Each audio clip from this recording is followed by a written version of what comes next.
January 3rd, 2026. 2:47 a.m. A CH-47 Chinook tears across Venezuelan airspace at 180 miles per hour. Inside, Nicolas Maduro sits restrained, blindfolded, wearing only silk pajamas. 12 Delta Force operators surround him, tense and alert. His wife, Celia Flores, screams in Spanish beside him. In 43 minutes, the most wanted narco-terrorist in the Western Hemisphere will be on U.S. soil. This operation didn't start on January 3rd. It started 5 years earlier. August 2020, Langley, Virginia. An encrypted call comes in from Caracas. The caller? A high-ranking Venezuelan intelligence officer, codenamed Cardinal. He knows every rotation, every safe house, every escape route of Maduro.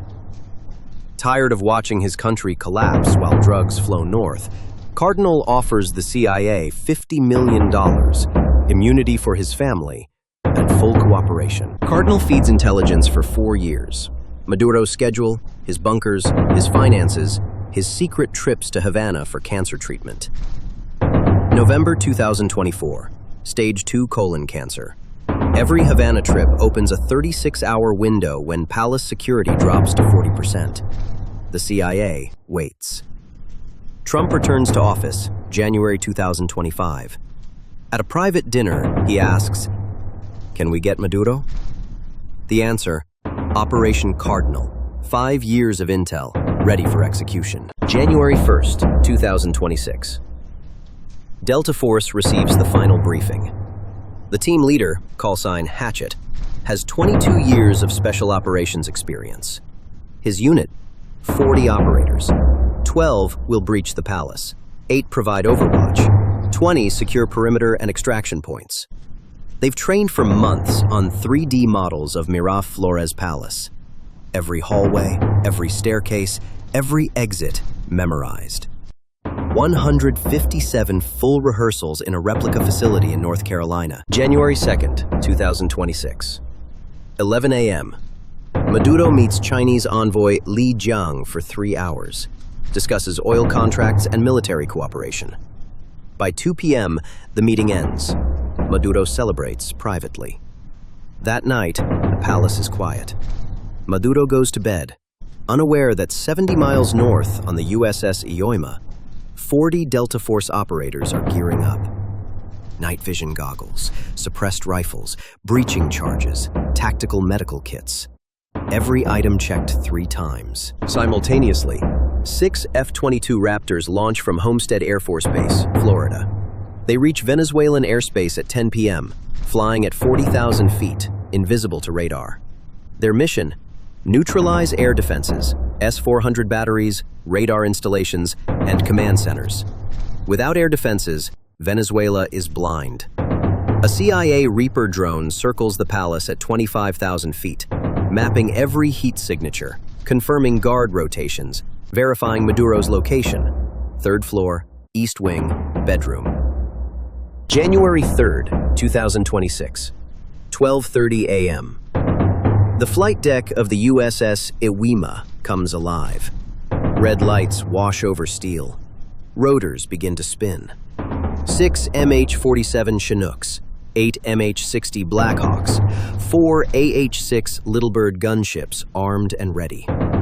40 Delta Force operators move with discipline that looks almost mechanical. No shouting, no wasted motion. Each man knows his role. Each man knows the margin for error is 0. Hatchet stands at the ramp of the lead Chinook. He looks at his team one last time. No speech, no motivation, just a nod. They've already said everything in training. At 1 a.m. sharp, the helicopters lift off. They drop immediately to low altitude, 150 feet above the Caribbean. Black water below, black sky above.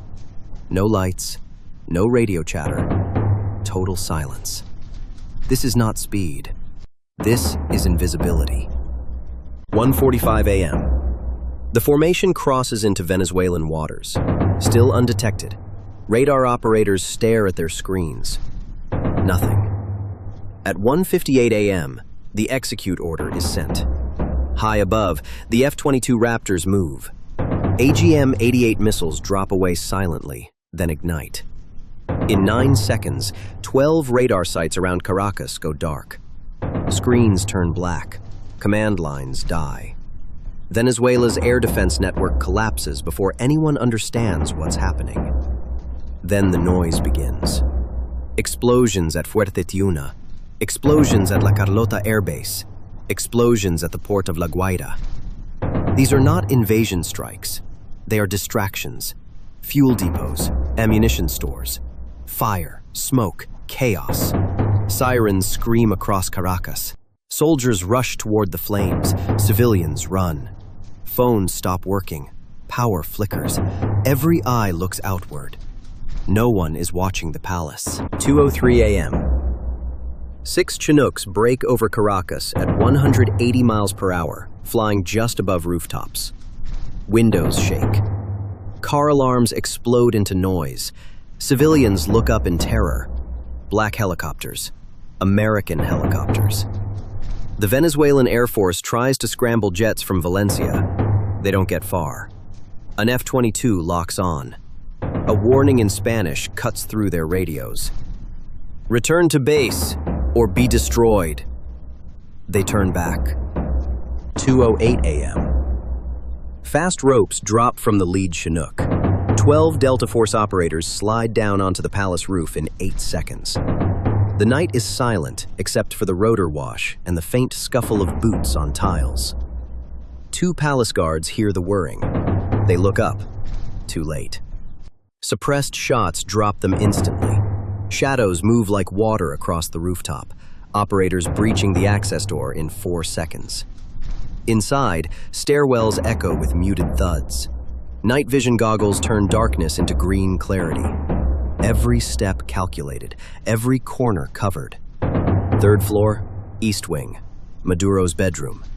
Intel says he's alone with his wife. 2 guards stand outside. Operators pause, assess, and strike simultaneously. 2 shots each. Guards collapse silently.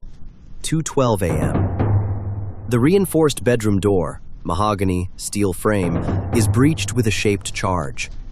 3-second countdown. Explosion muffled but precise. Smoke curls in the room. Inside, Nicolas Maduro sits up, confused. His wife screams. 2 operators rush in. One yanks Maduro from bed, slams him face first onto the floor. Flex cuffs lock tight.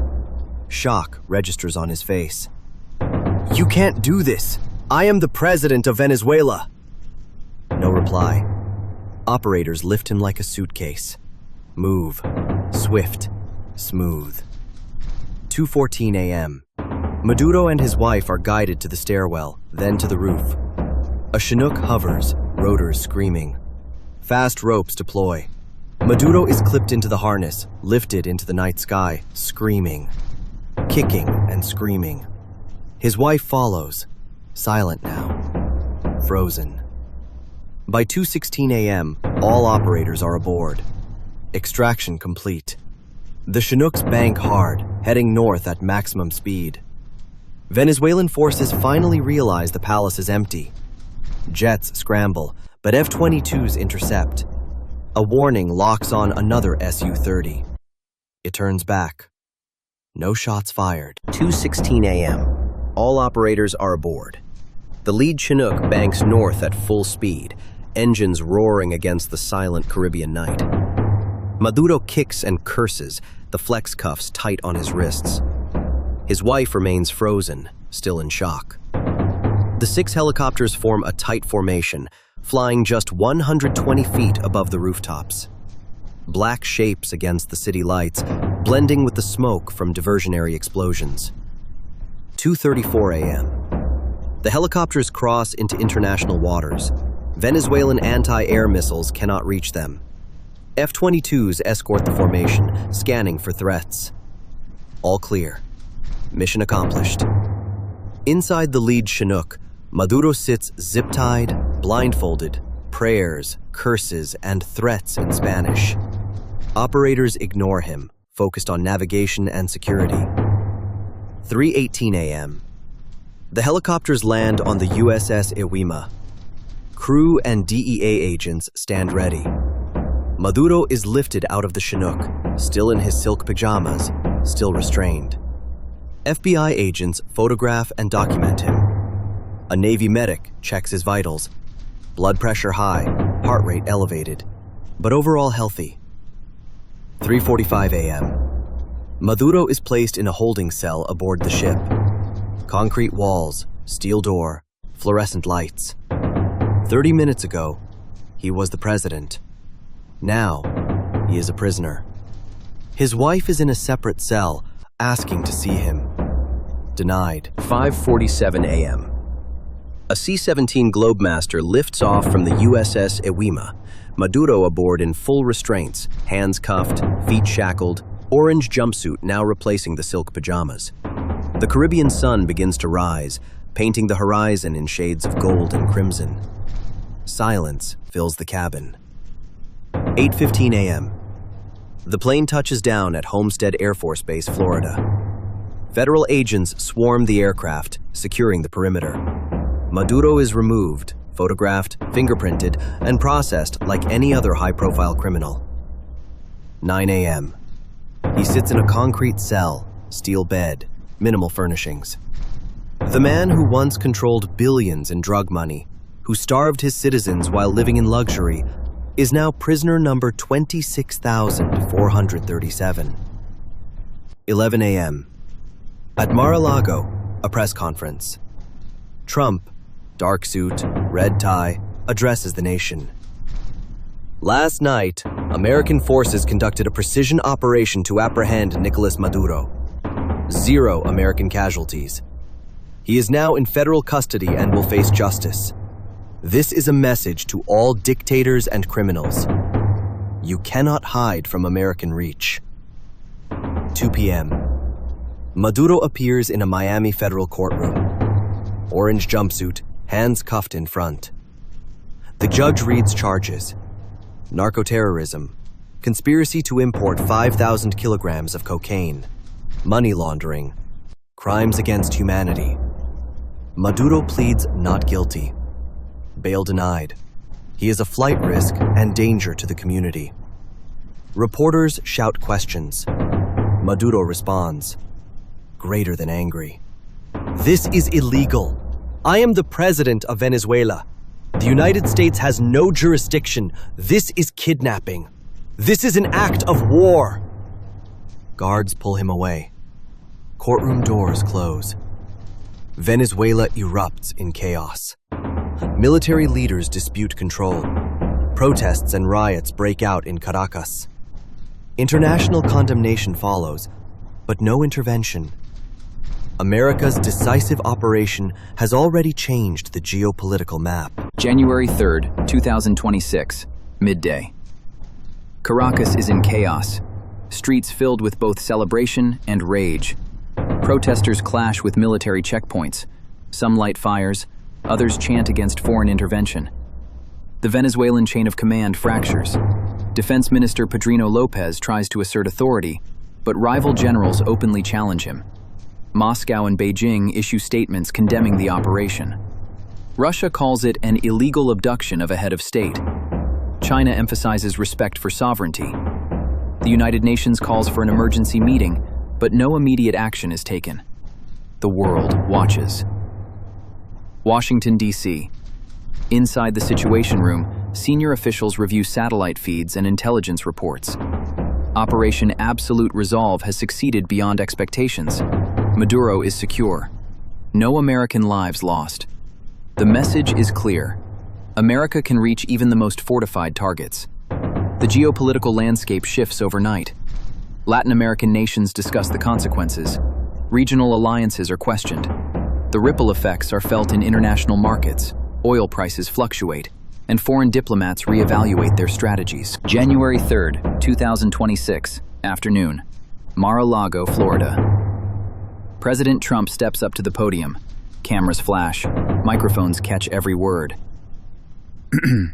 Last night, American forces conducted a precise operation to apprehend Nicolas Maduro, a man responsible for flooding American streets with cocaine, for oppressing his own people, and for stealing billions while his citizens starved. He believed he was untouchable. He was wrong. The room erupts with questions, reporters shouting. Trump pauses, then continues. This operation shows the reach and capability of the United States. No American lives were lost. Justice will be served. Let this be a warning to anyone who thinks they can evade accountability.